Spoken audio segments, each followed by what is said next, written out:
மேடையில் போய் ஒரு கட்சி தலைவர் வந்து அந்த ஒரு குறிப்பிட்ட ஒரு வார்த்தையை பயன்படுத்தி சொல்லுங்கிறது ஒரு மிகப்பெரிய ஒரு அநாகரிகம். கேஷுவலாக பேசுறது தான். நீங்கள் அதை வந்து மைனஸாகவும் எடுக்கலாம், ப்ளஸ்ஸாகவும் எடுக்கலாம். நீங்கள் மைனஸாக எடுத்துக்கிட்டீங்க. அது கேஷுவலாக பேசுகிறார், அவ்வளோதான். இதை பெண்களில் பேசுகிறவர், பெண்கள் எந்த பெண்களை பேசுகிறாரு? சும்மா அதெல்லாம் பொய்யெல்லாம் பேசக்கூடாது. எந்த பெண்களை பேசுகிறார்?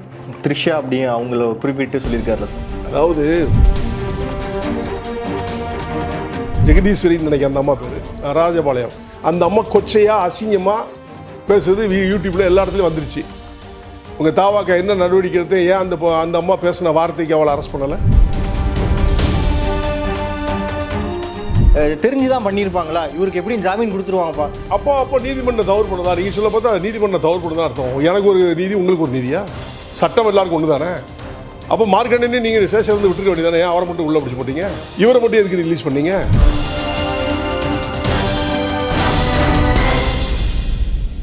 Holidays nale adu namma GT Holidays da, South India's #1 travel brand. Chennai's most trusted Rani Vayyamai Hostel at Egmore. Admissions open. Super Sunday vandachi, Super Sunday Giriyasin, Super Sunday Giriyasin Super Sunday sale. வணக்கம் sir. வணக்கம். எப்படி இருக்கீங்க? நல்லா இருக்கு, நல்லா இருக்கு. நீண்ட நாட்களுக்கு பிறகு ஒரு நேர்காணலை சந்திக்கிறேன் சார். என்ன காரணம்னு பார்த்தீங்கன்னா, திமுகவின் எதிர்க்கட்சி தலைவர் கைது செய்யப்பட்டிருக்காரு, திரு உதயநிதி. இது வந்து திமுக அரசின் காழ்ப்புணர்ச்சியா அப்படின்னு சொல்லிட்டு செய்தி வட்டாரங்கள் வந்து சொல்கிறாங்க. அதுவும் இல்லாமல் திமுகவினரும் வந்து சொல்கிறாங்க. தமிழகத்தில் நேற்று நிறையா இடங்களில் ஒரு வன்முறைகளும் நிறைய பொதுமக்களும் வந்து தாக்கப்பட்டிருக்காங்க. அதை பற்றி உங்களோட கருத்துக்கள்? கைது பண்ணது வந்து இப்போ பண்ணது தவறு என்ன கேட்டால். ஒரு அரசியல் விமர்சனங்கள் வந்து மேடையில் பேசினா அதுக்காக கைது பண்ணுறோங்கிறது இது வரலாறுல இது வரைக்கும் கிடையாது. எம்ஜிஆரை திட்டா, கலைஞரை திட்டா, புரட்சி தலைவி அம்மா ஜெயலலிதாவை திட்டா, அப்படிலாம் திட்டினவங்களாம் அரெஸ்ட் பண்ண சொன்னால் தமிழ்நாட்டில் நிறைய பேர் உள்ளதாக இருக்கணும். இதை வந்து அரசியலாக பார்க்காம ஒரு வன்மமாக பார்த்தா தவறு. எந்த அடிப்படையில் நீங்கள் சட்டத்தின் அடிப்படையில் எதிர்க்கட்சி தலைவரை கைது பண்ணீங்க? தவறாக இல்லையா? சரி பண்ணீங்க, உடனே எதுக்கு ரிலீஸ் பண்ணீங்க? ஜாமீன் கொடுத்துட்டாங்க. எதுக்கு ஜாமீன் கொடுக்கீங்க? அப்போ சட்டம் வந்து அரசியல் வாயில் ஆள் பார்த்து தான் கொடுப்பீங்களா? அதே இது மார்க்கெட்டையரை பிடிச்சி உள்ளே போட்டிங்களா? அவர் மட்டும் அவர் பேசுறதுக்கு மட்டும் சட்டம் வந்து ஜெயிலில் வைக்க சொல்லுது, இவரை மட்டும் விடுதலை பண்ண சொல்லுதா? அப்போது அது நீதிமன்றம் தவறு பண்ணுதா இல்லை அரசு தவறு பண்ணுதா? இது அவர் தான், அவங்க தான் சொல்லணும், முதலமைச்சர் தான் சொல்லணும். கைது பண்ணதே தவறு. பேசுவதுக்கு பேச்சுரிமை உண்டு, அதை வந்து கொதவில் நெறிக்கூடாது. தவறாக இருந்தால் நீங்கள் கவுண்டர் பண்ணுங்கள், கண்டிங்க, நீங்களும் கவுண்டர் பண்ணி பேசுங்க. அதை விட்டு அனாரியமாக கைது பண்ணி பப்ளிக்ஸ் நியூசன்ஸ் பண்ணி மற்றவங்களெல்லாம் டிஸ்டர்ப் பண்ணது எவ்வளோ பெரிய தப்பு தானே? கண்டிப்பாக சார். சார், இப்போ இந்த விவகாரத்தில் 9 வழக்கின் கீழ் வந்து தான் அவர் வந்து ஜாமீன் கொடுத்துருக்காங்க, கைது பண்ணி. 9 வழக்கு பிரிவு பிஎன்எஸ் ஆக்ட் படி. இப்படி இருக்க பட்சத்தில் தெரிஞ்சுதான் பண்ணியிருப்பாங்களா? இவருக்கு எப்படியும் ஜாமீன் கொடுத்துருவாங்கப்பா. அப்போ நீதிமன்றம் தவறு பண்ணதா? நீங்கள் சொல்ல பார்த்தா நீதிமன்றம் தவறு பண்ணதான் அர்த்தம். எனக்கு ஒரு நீதி, உங்களுக்கு ஒரு நீதியா? சட்டம் எல்லாருக்கும் ஒன்று தானே. அப்போ மார்க்கண்டனே நீங்கள் ஸ்டேஷன் வந்து விட்டுருக்க வேண்டியதானே? ஏன் அவரை மட்டும் உள்ளே பிடிச்சி போட்டீங்க? எளிமையானவரா? இல்லை அவர் சட்டமன்ற உறுப்பினர் இல்லையா? இவரை மட்டும் எதுக்கு ரிலீஸ் பண்ணீங்க? அப்போது நீ அரெஸ்ட் பண்ணதே தப்புலாம் சொல்கிறேன். மார்க்கண்டேயன் அரெஸ்ட் பண்ணதும் தப்பு, அனிதா அரெஸ்ட் பண்ணதும் தப்பு, உதயநிதி ஸ்டாலின் அரெஸ்ட் பண்ணதும் தப்பு. அரசு தவறு செய்து சொல்கிறேன். தவறு தேவையற்ற ஒரு சர்ச்சையை கிரியேட் பண்ணுறீங்க சார். இந்த விஷயத்தில் கருத்துரிமைங்கிறது நம்ம எல்லார்ட்டையும் பேசலாம்.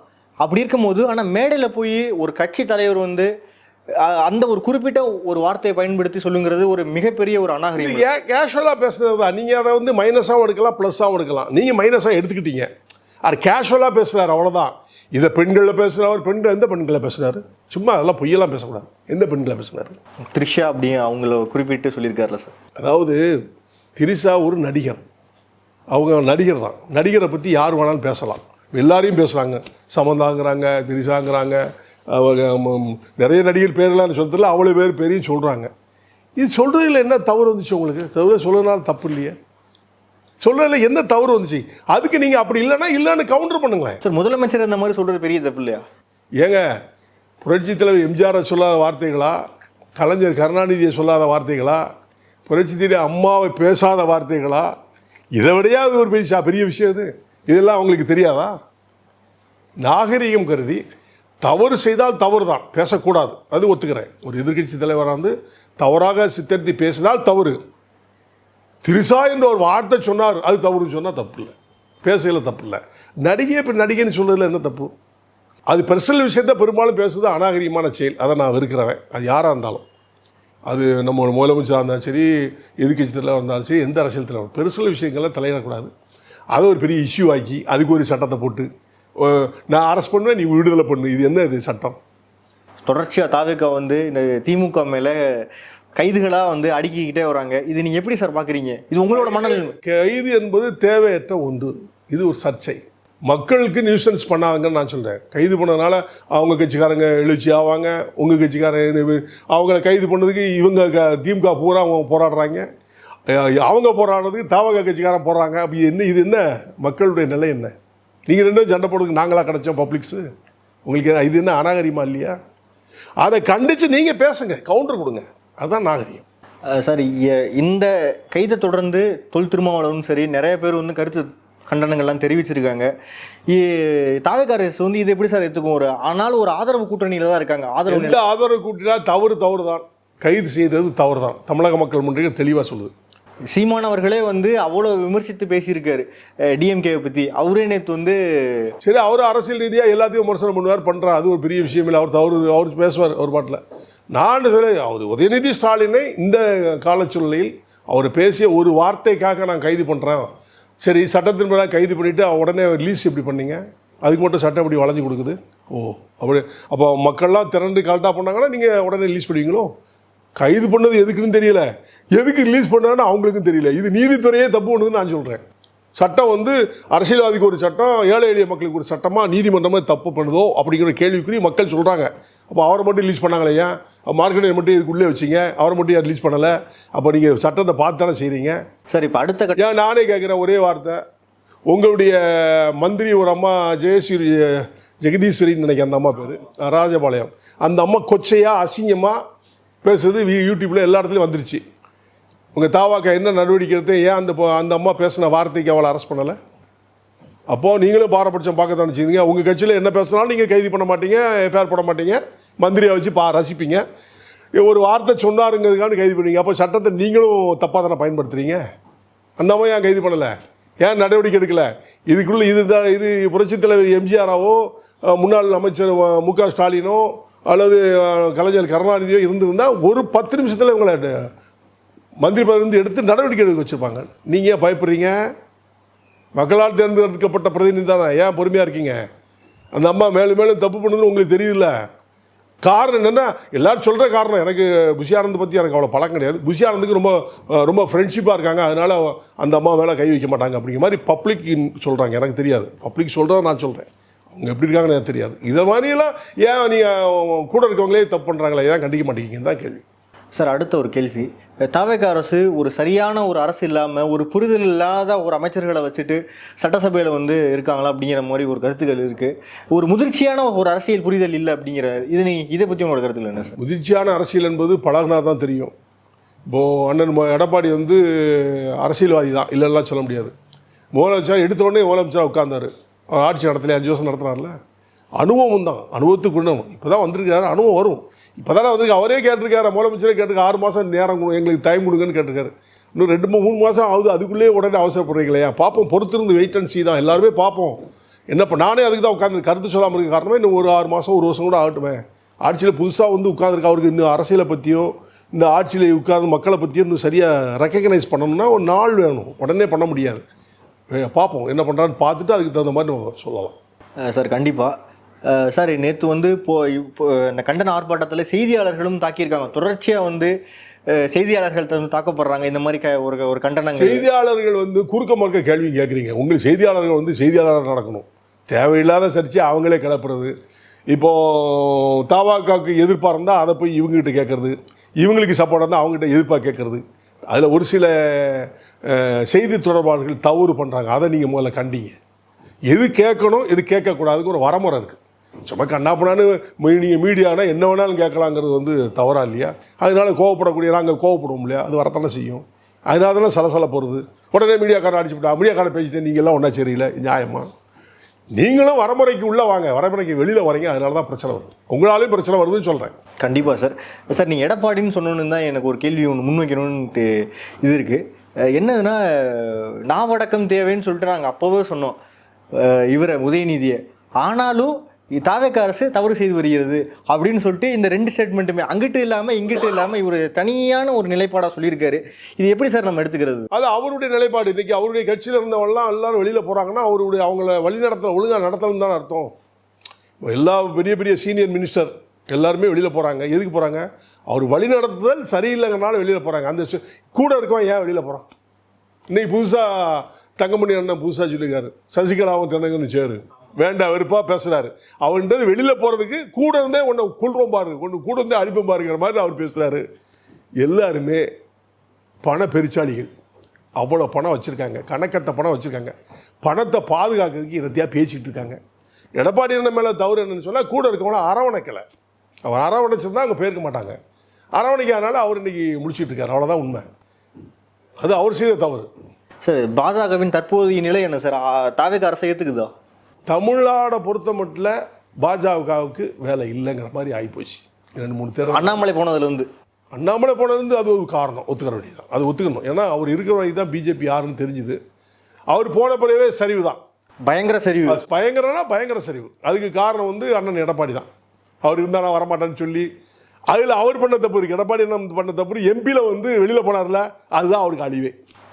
Correct sir. எம்பியில் வெளியில் போனார்ல, அதுதான் ஏடிஎம்கே வர முடியாமல் போனதுக்கெல்லாம் அது ஒரு காரணம். எல்லா மினிஸ்டர்ஸ்லாம் சொல்லி சீனியர்ஸ்லாம் சொல்லிங்க கேட்கல. தாங்கிற அகம் இருந்தால் யாராக இருந்தாலும் அழிஞ்சுப்பாங்க. நீங்களாக இருந்தாலும் நானும் தாங்கிற அகம் இருக்கும் வரை வாழ்க்கையில் முன்னேற முடியாது. அந்த அகத்தினால் இணைந்தவர்கள் 1000 பேர். அது தவாகாவாக இருந்தாலும் சரி, திமுகவாக இருந்தாலும் சரி, அதிமுக இருந்தாலும் சரி, நானாக இருந்தாலும் அகத்தில் அழிய வேண்டாம். தாங்கிற இந்த நிலைப்பு இருந்துச்சுன்னா நிச்சயமாக அழிஞ்சுப்போம். சார் இப்போ வந்து ஒரு கால சூழ்நிலை காரணமாக தாவேக்கா அரசோட ஒரு கூட்டணி வைக்கிறது, அடுத்த ஒரு எம்பி தேர்தலையோ இல்லை அடுத்த தேர்தலையோ தாவேக்கா அரசும் அதிமுகவும் மற்ற இதர கட்சிகளும் கூட்டணி வைப்பதற்குண்டான வாய்ப்பு இருக்கலாம். அது சொல்ல முடியாது. அதாவது கால சூழ்நிலை பொறுத்துட்டல. கூட்டணி என்பதே அந்த சந்தர்ப்பத்துக்காக கூடுது தானேங்க. அது அந்த கால நேரத்தில் சொல்ல முடியும். இப்போ எப்படி சொல்ல முடியும்? கண்டிப்பாக சார். இப்போ அடுத்த கட்டமாக மேகதாது அணையில் அனைத்து கட்சி கூட்டங்கள் அப்படின்னு சொல்லிட்டு முதல்வருக்கு உங்கள் சைட்லேருந்து நீங்கள் ஏதாச்சும்? அனைத்து கட்சி கூட்டம் நடத்தவும் நடத்தாததும் முதலமைச்சருடைய கையில் இருக்குது. அனைத்து கட்சி கூட்டத்தில் கூடுறதுனால ஊருடைய கருத்துக்களை கேட்டு அதன் அடிப்படையில் நடத்துவது ஒன்று, இல்லை தானே செய்யலாம் அப்படிங்கிற ஒரு 2 கருத்து இருக்குது. அவர் என்ன மனநிலையில் இருக்காருன்னு அவர் தான் சொல்ல முடியும், நான் சொல்ல முடியாது. அனைத்து கட்சி கூட்டத்தை கூட்டி எல்லாருடைய ஒப்பீனியனை கேட்டு இது பண்ணால் நல்லாயிருக்கும் சிறப்புக்கும் அப்படின்னு எண்ணிக்கிட்டால் சிறந்தது. இல்லை நான் தான் பண்ண போகிறேன், நல்லது செஞ்சால் சந்தோஷம், அவ்வளோதான். சரி, மேகதாது அணை விஷயத்தில் மத்திய அரசு தலையிட்டு ஒரு 2 மாநிலங்களுக்குமே இடையிலான ஒரு சுமூக பேச்சுவார்த்தை நடக்குமா? மத்திய அரசு இயற்கை கோர்ட்டில் இருக்கலாம், அந்த தீர்ப்பு தான் தண்ணி கொடுத்தாலே போதும். இயற்கை கோர்ட் தீர்ப்பு இருக்குல்ல, அந்த ஆணையுடைய தீர்ப்பு கொடுத்தாலே அந்த தீர்ப்புமே தண்ணி கொடுக்க மாட்டீங்களா? அதெல்லாம் பிரச்சனை வருது. இப்போ தன்னால் மழை பெஞ்சு அது உடஞ்சிக்கிட்டு வருது. இப்போ அதுதான் வந்துக்கிட்டு இருக்கு. இப்போ தண்ணி நினைஞ்சிருச்சு, அங்கேருந்து உடஞ்சிது. இயற்கை தான் நமக்கு பாதுகாப்பு கொடுத்துக்கிட்டு இருக்கு. சட்டமோ மத்திய அரசோ மாநில அரசோ பாதுகாப்பு கொடுக்கல, இயற்கை பாதுகாப்பு கொடுத்துட்டு. ஒருவேளை மத்திய அரசும் உச்சநீதிமன்றமும் அந்த உயர்நீதிமன்றமும் நம்மளுக்கு சாதகமாக, தமிழகத்துக்கு சாதகமாக தீர்ப்பு வழங்கினால் அங்கே இருக்கிற பெங்களூருவில் இருக்க தமிழக மக்களுக்கு பாதுகாப்பு இருக்குமா இருக்காது? சாதகம் என்பதை விட நியாயமான தீர்ப்பு தான் வேணும். சாதகம் என்பதே சொல்லாங்க, தமிழ்நாட்டுக்கு சாதகம்னு சொல்லாங்க. நமக்கு தர வேண்டிய டிஎம்சி தண்ணியை கொடுத்துட்டா நான் ஏன் சாதகம்னு பார்க்க போகிறேன்? தீர்ப்பாணையின் அடிப்படையிலே நீ தண்ணியை கொடுத்தாலே போதுமா? அதே நீங்கள் கொடுக்க மாட்டீங்கிறதால ப்ராப்ளம் வருது. கிருஷ்ணா நீர் வந்து இன்னை வரைக்கும் வரலையே, ஒழுங்காக வாங்க கொடுக்கலையே ஆந்திராவில் வந்து. இப்படி ஒன்றும் நமக்கு பாதுகாப்பு இல்லாமல் இருக்கிறதுனால தண்ணீர் அதுக்கு ஒரு வரமுறைப்படுத்தி மத்திய அரசு நிர்ணயம் பண்ண முடியல. அதான் காரணம். எல்லாம் ஓட்டு அரசியல் பண்ணுறாங்க. அதான் உண்மை. மக்கள் நம்ம தான் செத்துக்கிட்டு இருக்கோம். தமிழ்நாடு முதலமைச்சர் மாண்புமிகு விஜய் அவர்கள் துரிதமாக தமிழ்நாடு மக்களுக்கும் கர்நாடக மக்களுக்கும் பாதிப்பு இல்லாமல் முடிவு செய்தால் மக்கள் உங்களை ஏற்றுக்கொள்வார்கள். கடந்த காலத்தில் இந்த மேகதாது அணையை வைத்தே இன்றைக்கி பாலிடிக்ஸ் பண்ணிகிட்டு இருக்கோம். அதிமுக ஆட்சியும் சரி, திமுக ஆட்சியும் சரி, கடந்த ஆட்சியும் சரி, எல்லா ஆட்சியும் மேகதாது அணை வந்து அந்த ஆளை ஒரு மாதம் 2 மாதம் அப்படின்னு பேசுவாங்க. அதுக்கப்புறம் விட்டுருவாங்க. 2 மாதம் சண்டை போடுவாங்க, 10 மாதம் சும்மா இருப்பாங்க. இதுதான் நடந்து. இந்த நிலையான ஒரு தீர்ப்பு வரணும். அதுக்கு மாண்புமிகு முதலமைச்சர் தான் முடிவெடுக்கணும். கண்டிப்பாக சார். சார், இந்த மேகதாது விஷயத்தில் ஏன் சார் பெங்களூரில் இருக்க அந்த டிகே சிவகுமார் இவ்வளோ ஒரு ஸ்டெப்பான நின்றுருக்காரு? என்ன காரணம்? ரொம்ப அரசியல். அவங்களுக்கு அவங்க ஓட்டு வேணும், இவங்களுக்கு ஓட்டு வேணும். 2 பேரும் சண்டை போடுறதை வேடிக்கை பார்த்துட்டு இருக்கேன் மத்திய அரசு. தான் உண்மை. சார், இதுக்கு ஒரு தீர்வே இருக்காதா? தீர்வே கிடையாது. அப்போ இது வரைக்கும் இதுக்குள்ளே முடிச்சிருப்பாங்களே. இதான் புரட்சி தலைவர் எம்ஜிஆர் காலத்திலிருந்தே நடந்துட்டு இருக்கேன். மேகதாது அணை கலைஞர் ஆட்சியிலும் இதே தான் நடந்துச்சு, ஜெயலலிதா ஆட்சியிலும் இதான் நடந்துச்சு, இப்போ இவங்க ஆட்சியில் அது நடக்குது. இது எத்தனை வருஷம் தான் இப்போ நடந்துகிட்டு இருக்கு சொல்லுங்கள், அதுக்கு சொல்யூஷனே இல்லையே. சார் தாவேக அரசு இதுக்கு வந்து ஒரு ஆம வேகத்தில் செயல்படுதுன்னு சொல்லலாமா? ஆம வேகமோ புலி வேகமோங்கிறத நம்ம கொஞ்சம் நாள் இப்போ தானே வந்திருக்காங்க, கொஞ்சம் டைம் தான் நீங்களும் கொடுங்களேன். இதுக்கு கிட்டத்தட்ட 100 நாட்கள் நெருங்கிடுச்சு. 100 நாளில் ஒரு தமிழ்நாடு கவர்மெண்ட்டை நிர்ணயம் பண்ண முடியுமா? ஒரு மாற்றம் ஏதாச்சும் ஒன்று செஞ்சுருக்கலாம்ல சார்? 100 நாளில் எப்படி முடியும்? இப்போ தாங்க வந்திருக்காங்க, ஏங்க அவசரப்படுத்துறீங்க? டைம் அவரே கேட்குறாரு, ஒரு ஆசமா டைம் கொடுங்கன்னு கேட்குறாரு. உங்களுக்கு என்ன பிரச்சனை? கொடுங்களேன், ஏன் அவசரப்படுறீங்க? கொடுங்க. நல்லதை மக்கள் எதிர்பார்க்கிறார்கள், நானும் அவர்களை போன்று எதிர்பார்க்கிறேன். கொடுத்தால் சிறந்தது, கொடுக்கல அடுத்த தூக்கி எரிஞ்சிட போகிறாங்க மக்கள், அவ்வளோதானே. சார் வரும் காலங்களில் தாவேக அரசோட கூட்டணி அந்த மாதிரி ஏதாச்சும்? அதான் சொல்ல முடியாது, இப்போதைக்கு சொல்ல முடியாது. கால சூழ்நிலை பொறுத்தான், கால சூழ்நிலை காலம் பதில் சொல்லும். சார் இப்போ பாஜகவும் தாவேகவும் மிக இணக்கமாக இருக்குது அப்படிங்கிற மாதிரி ஒரு செய்திகள் வருது. பாஜகவோட பி டீம் தான் வந்து தாவேக அரசு இருந்தால் உங்களுக்கு என்ன சந்தேகம்? இருந்தால் தான் உங்களுக்கு என்ன கஷ்டம்? அரசு நடக்கணும், நல்லாட்சி வரணும். மத்திய அரசோட இணக்கமாக போனாதாங்க நீங்கள் எல்லாமே ஃபண்டை வாங்க முடியும். சண்டை போட்டு தான் அது கடந்த திமுக ஆட்சி அவங்களே கெடுத்துக்கிட்டாங்க. பேர் வைக்கிது ஒன்றிய அரசு, கிளை அரசு, அந்த அரசுன்னு. இணக்கமாக சென்று மத்திய அரசுலேருந்து நிதி வாங்கி மக்களுக்கு நல்லது செய்ய தான் இந்த அரசு விரும்புது. உடனே அவங்களோட சார்ந்துட்டாங்கன்னு அர்த்தமா? இல்லையே. இணக்கமாக இருந்ததுனால என்ன உங்களுக்கு மைனஸுங்கிற? மக்களுக்கு நல்லது செய்யறதுக்கு யார் கூட வேணால் இணக்கமாக இருக்கலாம், தப்பு இல்லையே, அது தவறு கிடையாது. கண்டிப்பாக சார். சார் இப்போ வந்து ஆதரவு கட்சிகள் வேறு, கூட்டணி கட்சிகள் வேறுன்னு சொல்லிட்டு இப்போ இந்த வார்த்தையை சில இடங்களில் பயன்படுத்துகிறாங்க. அது என்ன சார்? இப்போ ஆதரவு வேற, கூட்டணி வேறையா? ரெண்டும் ஒன்று தான். ஏன் புரியாதவங்க பேசுகிறாங்க தெரியல. இல்லை சார், ஆதரவு என்பது ஒன்று தான், கூட்டணி என்பது ஒன்று தான். இல்லை, தொல் திருமாவளவன் அவர்கள் வந்து நாங்கள் வந்து கூட்டணி வைக்கல, ஆதரவு தான் தாவேக அரசுக்கு வச்சுருக்கோம் அப்படிங்கிற மாதிரி. அப்போ எப்போ வேணாலும் நான் கழட்டிட்டு போயிடுவேன்னு அர்த்தம். ஆதரவு கொடுங்க, நான் நினச்சப்பட கழட்டிடுவேன், அதுதான் அர்த்தம் ஆதரவு. கூட்டணின்னா அவங்கள விட்டு வெளியே போக மாட்டேன், இதுதான். சார் காங்கிரஸும் இப்போ திமுகவும் அதிக ஒரு நெருக்கத்தில் இல்லை, அவங்களுக்கு இவங்களுக்கும் இப்போ ஒரு வார்த்தை போர் அப்படிங்கிற மாதிரி. இது வந்து முதல்ல இருந்தே நாங்கள் வந்து காங்கிரஸை சேர்க்காதங்கன்னு சொல்லி சொன்னோம். என்றைக்கு இளைஞர் தமிழர்கள் கிட்டத்தட்ட 1 லட்சம் 1.5 லட்சம் பேரை கொண்டாங்களோ அன்றைக்கே காங்கிரஸை சேர்க்கக்கூடாதுன்னு சொல்லி நாங்கள்லாம் தமிழர்களாக எதிர்ப்பு கொடுத்தோம். அதுதான் தம்பி சீமான் இப்போ வரைக்கும் எதிர்ப்பு கொடுத்துருக்க. காங்கிரஸ் அப்பயே சொன்னேன், நீ அவனை சேர்க்கான்னு சொன்னேன், கேட்கலையேன்னு சொன்னால் அவங்களுடைய சேர்த்த வினை செய்தவன் இவனே இருப்பான். அதான் நடந்துக்கிட்டு. சார் சீமான் நீங்கள் சொன்னோன்னே எனக்கு முக்கியமான ஒரு கேள்வி வருது. திமுகவை இவர் விமர்சிக்காத வார்த்தைகளே கிடையாது. அமைச்சர்களை பற்றி, ஸ்டாலினை பற்றி, எதிர்க்கட்சி தலைவர் உதயநிதியை பற்றி. இப்போ அதெல்லாம் மறந்துட்டு இப்போ விஜய் அவர்களை மட்டும் ஃபோக்கஸ்டாக இருக்காரே சார். நிரந்தர நண்பனும் இல்லை, நிரந்தர மீதியும் இல்லை, இது அரசியல். அதுதான் அரசியல். உங்களை நான் இன்றைக்கி பேசுவேன், நாளைக்கு திட்டுவேன், நாளை கழிச்சு ஒன்றா உட்காந்து சாப்பிடுவோம். இல்லைன்னா தவறு. பேசுவதுக்கு உரிமை இருக்குது, பேசுகிறோம். இன்னும் சேர்றதுக்கு உரிமை இருக்குது, சேர்றோம். இல்லை அரசியல் நிரந்தர எதிரின்னு நாங்கள் பார்க்கலையே. நட்பு இன்றைக்கி நான் திட்டலாம், நாளைக்கு சேரலாம், இல்லை என்ன தப்பு இருக்குது? அதான் நிரந்தர நண்பனும் இல்லை, எதிரி இல்லை, தான் அரசியல். சார் அதிமுகலேருந்து சென்ற நபர்கள் எல்லாமே இப்போ அதாவது வழக்கு வந்து பின்புலம் இருக்குது. முக்காவாசி அமைச்சர்களுக்கு ஊழல் மற்றும் அந்த லஞ்சம். அப்படி இருக்கும்போது தாவேகாவுக்குள்ள நம்ம சேஃப்டி ஆகிட்டோம்னா எந்த இது நம்மளுக்கு பிரச்சனை? பாதுகாப்பு கருதி தான் போகிறாங்க, அவங்க விசுவாசமாலாம் போகல. நீங்கள் தாவேகாவில் போன மந்திரிகள்லாம் இருக்காங்களா, எக்ஸ் மந்திரிகள்லாம் இருக்காங்கல்ல, அவங்களாம் பாதுகாப்பு தேடி தான் ஓடுதாங்க. பாதுகாப்பு பதவி, அவங்களாம் பதவி சுகமாக நல்ல சுகமாக கோடியாக கொள்ளையடித்து வாழ்ந்தவங்க. அவங்க மேலே அவ்வளோ வழக்குகள் இருக்குது. சரி, அவங்க மேலே அவ்வளோ வழக்கு இருக்குது. இந்த லஞ்ச லாபம் பண்ணவங்க, பல கோடி கொள்ளையடிச்சவங்க தெரிஞ்சிருந்து முதலமைச்சர் அவங்கள சேர்த்துக்கிறாரு. எப்படி தூய்மையான அரசு கொடுக்க முடியும் சொல்லுங்கள்? அப்போ அவரும் தவறு பண்ணுறாருன்னு அர்த்தம். இவங்களை சீனியர்னு சேர்த்திங்கன்னா நீங்கள் அழிய போகிறீங்கன்னு அர்த்தம். இவங்களுக்கு பதவி கொடுத்தீங்கன்னா நீங்கள் அழிய போகிறீங்க. உள்ளே கூட வந்து அழிக்கைக்கு வராங்க. இதுதான் உண்மை. அவர் வந்து ஒரு நேர்மையாக ஒழுங்காக இருந்து நேர்மையான ஆட்சி கொடுக்கணும்னு மக்கள் விரும்புகிறாங்க. அந்த மக்களுக்கு விரோதமான இந்த விரோத போக்கை இவங்களெல்லாம் சேர்க்கறது தவறு நான் சொல்கிறேன். ஏன்னா இங்கே கொள்ளையடிச்சு அங்கே சேர்த்து அவங்க மேலே அவ்வளோ வழக்கு இருந்து கூட தாவக்கூட இணைஞ்சிட்டா நமக்கு பாதுகாப்பு கிடைக்கும்னு பார்க்குறாங்க. அவ்வளோ பேரும் தொழில் பண்ணிக்கிட்டு இருக்கான், கோரியிலேருந்து எல்லாம் பண்ணிகிட்டு இருக்காங்க. அதை பாதுகாக்கணும், பணத்தை பாதுகாக்கணும், கேஸை பாதுகாக்கணும். அப்போ ரூலிங் பார்ட்டியோடு இருந்தால் தான் நமக்கு பாதுகாக்க முடியுங்கிறதுனால வர்றாங்க. அதுதான் உண்மை. அதே மாதிரி அண்ணன் எடப்பாடி செய்த தவறு இருக்குது. அவங்கள அனுசரித்து போகலை, அதனால தான் அவங்கெல்லாம் வெளியே போயிட்டாங்க. சார் இந்த மேகதாது விஷயத்தில் வந்து அனைத்து கட்சி கூட்டம் நடத்தினா உங்களோட குரல் அங்கே என்னவா இருக்கும்? அழைக்கிட்டு பார்க்கலாம், அழைக்காமல் நம்ம எப்படி சொல்ல முடியும்? கண்டிப்பாக சார். சார் இப்போ இந்த விஷயத்தில், இந்த மேகதாது விஷயத்தில் மத்திய அரசின் செயல்பாடு, ஒருவேளை மத்திய அரசு வந்து இது வரைக்கும் காங்கிரஸ் ஆட்சியிலேருந்து இது வரைக்கும் மேகதாது அணை ஓடிட்டு தான் இருக்குது. இது வரைக்கும் என்ன செஞ்சுருக்காங்க? 2 பேரும் சண்டை எழுதி விட்டு பார்த்துக்கிட்டு இருக்காங்க. அவங்க 2 பேரும் சேர விட மாட்டாங்க. அவங்களும் அரசியல் தான் பண்ணுறாங்கன்னு சொல்கிறேன். மத்திய அரசு நினைச்சா 1 மணி நேரத்தில் செய்ய முடியுமா? முடியாதா? எதுக்கும் மோடி வந்து இது பண்றாரு தமிழக மக்கள். நான் தான் சொல்றேன், காங்கிரஸ் ஆட்சியிலேருந்து பிஜேபி ஆட்சி வரைக்கும் மேகதாது அணையை பொறுத்த மட்டும் 2 பேரும் சேரக்கூடாது, அவ்வளோதான். இதுதான் ஆட்சி. அரசியல் பார்க்குறாங்க, மக்களை பார்க்கல. இந்த மக்களையும் பார்க்கல, கர்நாடக மக்களையும் பார்க்கல. 2 பேரும் நிம்மதியாக இருக்கக்கூடாது. இதுக்கு என்னதான் சார் தீர்வு? இந்த பிரச்சனை நீண்டு அப்படியே ஓடிக்கிட்டே இருக்கு. தீர்வுன்னா ஒரு உலக வாரம் தான் வரும், 3rd வேர்ல்டு வார் வரும், அப்போதான் தீர்வு. கண்டிப்பாக சார். நீட்டை பற்றி ஒன்று மட்டும் கேட்டேன் கேளுங்க சார். இந்த நீட் விவகாரத்தில் மத்திய அரசு மாணவர்களை வந்து தொடர்ந்து இந்த போராட்ட குணத்திற்கு தூண்டுதா? நான் வந்து நீட்டை ஆதரிக்கிறவன்.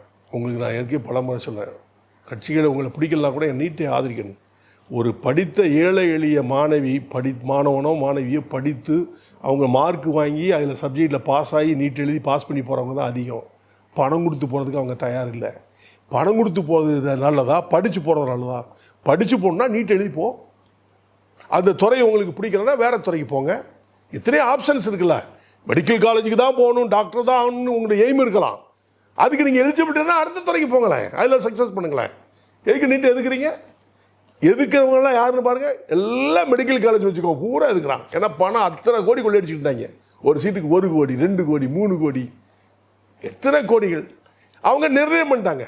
இத்தனை தான் வாங்கணும், அரசு இவ்வளோ தான் வாங்கணும் அப்படின்னு சொல்லி. சார் ஃபேர் நீட் வேணுமா பேன் நீட் வேணுமா? ஃபேர் நீட் வேணுமா பேன் நீட்? உங்களுக்கு எது பிடிச்சிருக்கு? ஃபேர் நீட் தான் சார் பிடிச்சிருக்கு. ஃபேர் நீட் தான். அப்போ ஃபேர் நீட்டுங்கிறதுனால அது எடுத்துட்டா அப்படி சரியாயிரும். ஃபேர் நீட்டை வந்து அதாவது நீட்டில் இருக்க விதிமுறைகள் எடுத்துட்டா அப்படி சரியாயிரும் சொல்லுங்க. ஃபேர் நீட் அது இங்கே இருக்கவங்க பண்ணுறது சார். மத்திய அரசில் இருக்கவங்க எந்த மாணவர்களும் பேன் நீட்டுன்னு சொல்லவே இல்லையே. அதுவே இங்கே ஒரு புரிதல் இல்லாமல் தானே இருக்குது. புரிதல் இல்லாமல் தான் இவங்க போராடிக்கிட்டு இருக்காங்க, மாணவர்களை தூண்டிக்கிட்டு இருக்காங்க. மாணவர்கள் படித்து பாஸ் பண்ணணுமா? நான் கேட்குற 2 கேள்வி தான். படிக்காமல் பாஸ் பண்ணணுமா? படித்து பாஸ் பண்ணால் நீட்டில் படிக்காமல் பாஸ் பண்ணால் துட்டு கொடுத்து பாஸ் பண்ணணும். துட்டு குடிக்கிறவங்க கோடீஸ்வரன் கொடுப்பான். ஏழை எளிய மக்கள் எப்படி கொடுப்பாங்க? ஒரே சிலபஸில் சார் வேணும். ஒரே சிலபஸ் தானே சார். சிலபஸ் வந்து வரதான் நீட்டு சிலபஸ் தான், சப்ஜெக்ட் தானே. அவன் படிக்கிற சப்ஜெக்ட் தானே கேட்குறாங்க. அப்படி கிடையாது சார். இப்போ வந்து இப்போ எல்லா பேத்துக்குமே ஒரே சிலபஸ் கிடையாது. அவன் நீட்டில் இருக்கிற கொஸ்டினுக்கு வெவ்வேறு சிலபஸ் தான் கேட்குறாங்களா? சிபிஎஸ்சி சிலபஸ் மட்டும் படி. எத்தனை மாணவர்கள் வந்திருக்கா? கூலி தொழிலாளி பிள்ளைகள் எத்தனை பிள்ளைகள் டாக்டர் ஆயிருக்கு? புரோட்டா அடிக்கிற மாஸ்டருடைய பிள்ளைகள் எத்தனை பிள்ளைகள் டாக்டர் ஆயிருக்கு? இருக்கட்டுமே, அவங்களுக்கு கூட அந்த வாய்ப்பு இல்லாமல் தான் இருந்துச்சு. எந்த காலத்துலையுமே வாய்ப்பு இல்லைல்ல. நீட் இல்லைண்ணா, நீட் எழுதி பாஸ் பண்ண போய் தான் சக்ஸஸ் பண்ணுச்சு. நீட் இருந்துச்சுன்னா இல்லைன்னா எப்படி போகும்? பணம் கொடுக்கணும். பணத்துக்கு எங்கே போவாங்க? ஏழை மக்கள் எப்படி போவாங்க? ஏழை பிள்ளைகள் எப்படி படித்து நீட்டு போவாங்க, டாக்டர் ஆக முடியும்? ஸோ நீட்டு வேணும். ஜோசப் விஜய் அவர்கள் வந்து இந்த முக்கிய வாக்குறுதி தான் வந்து கொடுத்து தான் வந்து ஓட்டு கேட்டிருக்காரு. அனைத்து தமிழக மக்கள்கிட்டையுமே நான் வந்து நீட்டை வந்து ஒழிக்கிறேன், என்னோட முதல் வந்து வாக்கே வந்து நீட்டை ஒழிக்கிறதான்னு சொல்லிட்டு. ஆனால் அவர் வந்து இங்கே நடந்த மாணவர்களோட போராட்டத்துக்கு ஒரு குரல் கூட கிடக்கு. அதெல்லாம் நீட்டெல்லாம் ஒழிக்க முடியாதுங்க. அவங்களுக்கு தெரியும், அவருக்கே தெரியும். முதல்ல சரி நீட்டை ஒழிக்க முடியாது, தேவையில்லாமல் ஏன் பேசணும்னு சொல்லி அமைதியாக இருக்காரு. நல்லது தானே, ஏன் அவரை போய் கிளப்பி விட்றீங்க? அவரே வேண்டான்னு இருக்கும்போது நீங்கள் ஏங்க கிளப்பி விட்றீங்க? அவரே வேண்டாங்கிறாரு, ஒதுக்கி போகிறாரு. ஏன் ஒதுக்கிறது கேட்டால் இதுக்கு என்ன அர்த்தம்? அது அவர்கிட்ட தான் கேட்கணும். நீங்கள் ஏன் ஒதுக்கி போகிற கேளுங்க போய். கண்டிப்பாக. மிக்க நன்றி. நன்றி. Holidays-nale அது நம்ம GT Holidays தான். South India's #1 travel brand. Chennai's most trusted Rani Vayyamai Hostel at Egmore. Admissions open. Super Sunday வந்தாச்சு. Super Sunday Giriya's Super Sunday. Giriya's Super Sunday sale.